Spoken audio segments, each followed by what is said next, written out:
Honourable chairman का धन्यवाद करता हूं कि उन्होंने आज जो पिछले 2-3 दिनों में घटनाएं हुई उस पर हमें बोलने की इजाज़त दी। मैं सब चीज़ को रिपीट नहीं करना चाहता हूं कि आप राज्यसभा की प्रोसीडिंग से वो स्पीच ले सकते हैं।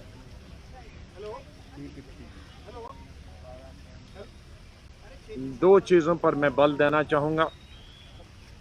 एक तो जिस चीज़ पर हमने बाइकआउट किया है वो, और दूसरा वो जिसके कारण ये परसों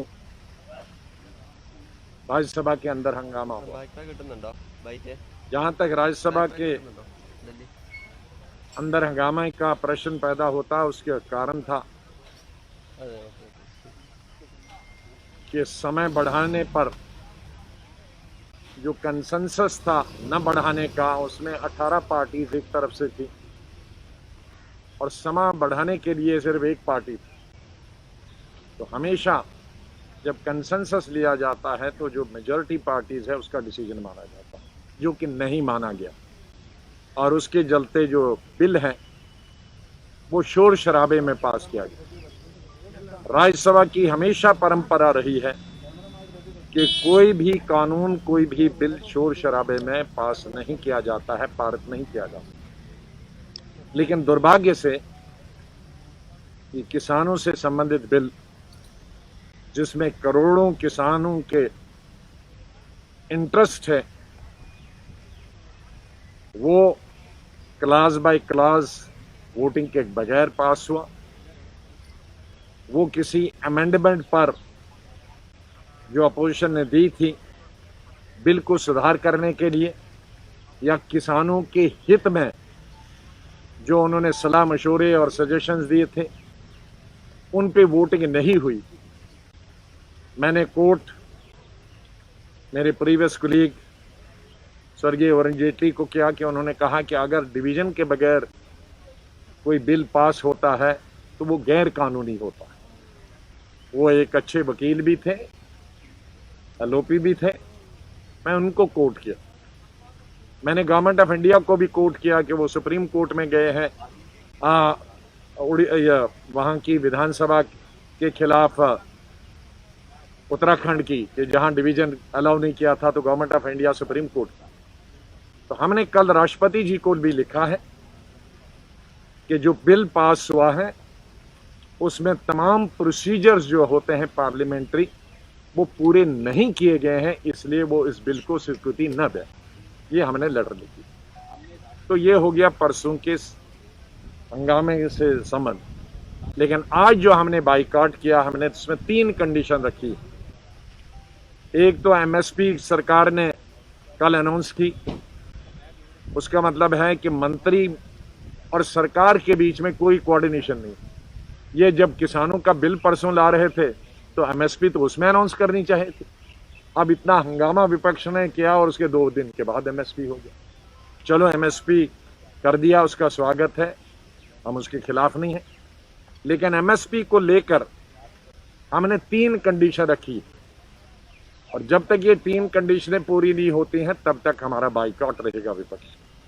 3 कंडीशनें हैं। नंबर 1 कि बिल में जो प्रावधान रखा गया है, पहले तो हम चाहते हैं कि माननीय राष्ट्रपति जी उसको स्वीकृति न दें, उसको परमिशन न दें, ताकि उसमें अमेंडमेंट लाई जाए। लेकिन मान लीजिए अगर राष्ट्रपति जी ने स्वीकृति दी और ये कानून बना, तो हम चाहते हैं कि एक चौथा बिल आना चाहिए, तीसरा बिल आना चाहिए, या सदन के अंदर माननीय प्रधानमंत्री जी ने या कृषि मंत्री ने कहना चाहिए 3 चीजें कि एक, ये जो ओपन मार्केट में बेच सकता है किसान, चाहे वो चावल बेचे, चाहे वो गेहूं बेचे, चाहे वो कुछ भी बेचे, वो एमएसपी से नीचे नहीं बेच सकता। खरीदने वाला एमएसपी से नीचे नहीं खरीद सकता, और उसको गैर कानूनी बनाना चाहिए। अगर कोई एमएसपी से नीचे खरीदेगा प्राइवेट, तो उसको कानूनी सजा होनी चाहिए। दूसरा, जो एमएसपी है वो फिक्स होनी चाहिए C2 formula of Swaminathan committee का जो रूल है उसके आधार पर एमएसपी फिक्स होना चाहिए। तीसरा, प्राइवेट के एजेंसीज के बगैर भी स्टेट एजेंसी और गवर्नमेंट ऑफ इंडिया की तरफ फूड कॉरपोरेशन ऑफ इंडिया अनाज खरीदती है। तो चाहे स्टेट एजेंसियां हों जो अनाज खरीदे या एफसीआई अनाज खरीदे, उनके लिए भी अनिवार्य होना चाहिए कि वो एमएसपी से नीचे नहीं खरीद सकते हैं। ये 3 कंडीशनें हमने रखी है कि अगर ये 3 कंडीशनें हमारी नहीं मानी गई तो हम तब तक बाइकआउट रखेंगे। चौथी हमने रिक्वेस्ट की है, वो कंडीशन नहीं है कि ठीक है हम इसके फेवर में नहीं है कि माइक टूटे या टेबल पे कोई चढ़े, उसके बिल्कुल फेवर में नहीं, लेकिन उसके पीछे बहुत से कारण हैं कि क्यों हुए। क्योंकि कई इधर सरकार कोई भी बिल बुलडोज करने की कोशिश करता है, किसी भी सरकार को स्टैंडिंग कमेटी में नहीं भेजता है, किसी बिल को वो सिलेक्ट कमेटी को नहीं भेजता है, टाइम भी बोलने के लिए नहीं होता। ये तमाम चीज़ें कारण बनी थी कि जिसकी वजह से ये परसों हुआ, लेकिन होना नहीं चाहिए था, लेकिन हो गया। अब उनका वो वापस लेना चाहिए सस्पेंशन, लेकिन वो रिक्वेस्ट है वो उस पर हमने बाइकआउट नहीं किया। बाइकआउट सिर्फ किसानों के 3 चीज़ों पर किया। बहुत बहुत धन्यवाद, थैंक यू वेरी मच। आज सुबह डिप्टी चेयरमैन जो है वो ठीक है, डिप्टी चेयरमैन जी गए, बहुत अच्छा उन्होंने जेस्चर दिया। बहुत सारी पार्टीज के, हम लोगों की पार्टी के तो जाए, हम तो कल से 2 दफ़ा गए थे, रात को भी आए थे 10 बजे, लेकिन डिप्टी चेयरमैन साहब सुबह चाय लेकर गए, उसके लिए मैं उनकी सराहना कहूँगा कि आखिरकार भी यार एक फैमिली है, चेयर और नीचे एमपीज सब एक फैमिली है। चाहे हम विभिन्न पार्टी से संबंधित रखते हों, लेकिन हमको एक फैमिली की तरह एक अच्छे वातावरण में सदन को चलाना चाहिए। बहुत बहुत धन्यवाद, थैंक यू।